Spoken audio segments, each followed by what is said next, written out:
Salut à toi, jeune découvreur! Je te propose aujourd'hui de te plonger au cœur d'une des périodes historiques les plus marquantes de notre histoire. En 7 minutes top chrono, je t'invite à revivre à nos côtés les 2 premières années de la Révolution française. Tu es prêt? Alors c'est parti! Comme beaucoup de personnes, tu associes sûrement la Révolution française à la prise de la Bastille et à la date du 14 juillet 1789, jour de notre fête nationale. Nous allons donc partir de cet événement hautement symbolique pour tâcher de retracer son histoire.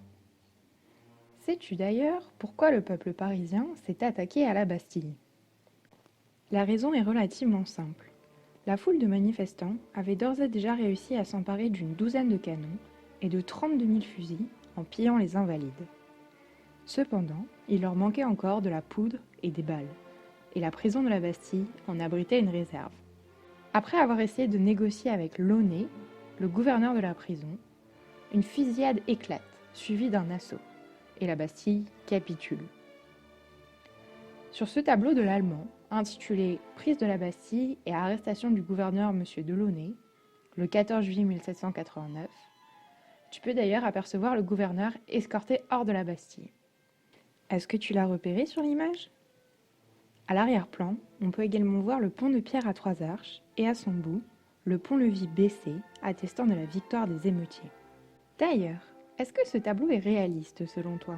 Bien qu'ayant été témoin de la scène, l'Allemand, comme beaucoup d'autres, représente cet événement dans un style décoratif et descriptif.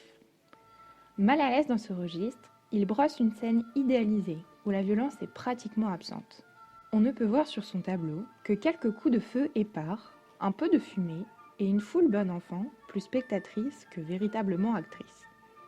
Les couleurs, qui tirent vers le bleu et le rose, atténuent toute tonalité véritablement dramatique.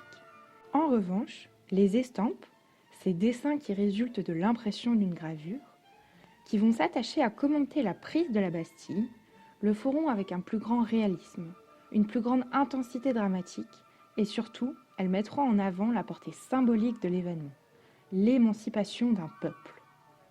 En effet, cet événement marque la fin de la monarchie absolue et illustre parfaitement la volonté du peuple de se faire entendre et respecter. Mais pourquoi le peuple a-t-il soudainement décidé de prendre les armes? Comme souvent, le point de départ de la crise est économique.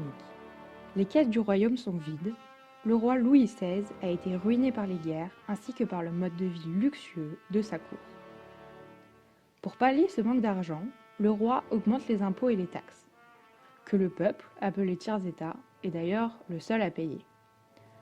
Cette inégalité sociale est également un facteur de tension.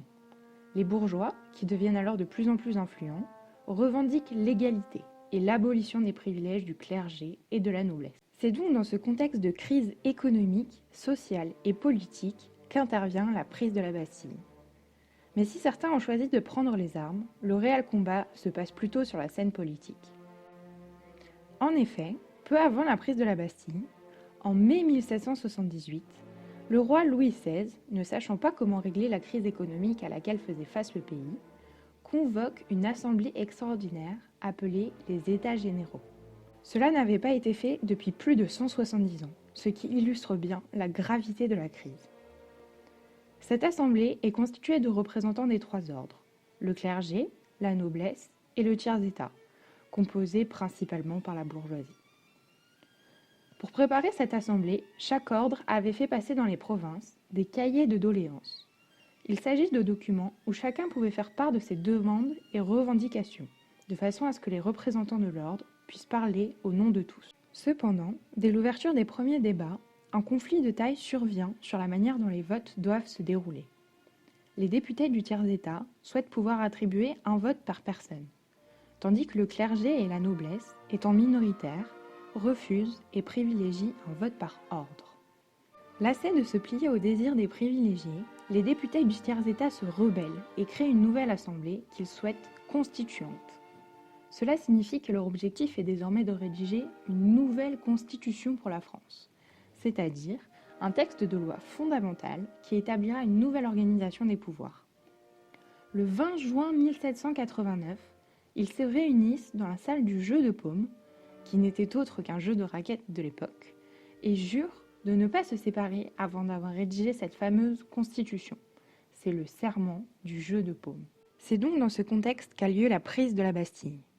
La prise de la Bastille devient alors un acte militaire fort, qui oblige le roi à accepter l'existence de cette assemblée constituante, et donc à abandonner ses pleins pouvoirs.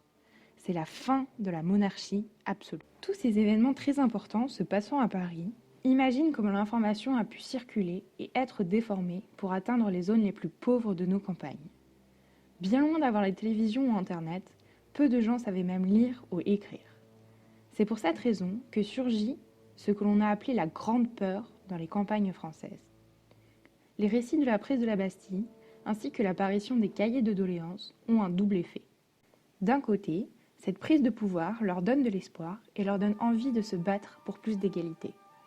Mais de l'autre, ils craignent les représailles des nobles, et le bouche à oreille a pour effet de créer des rumeurs infondées selon lesquelles les nobles embaucheraient des brigands et pilleurs pour prendre possession de leurs grains.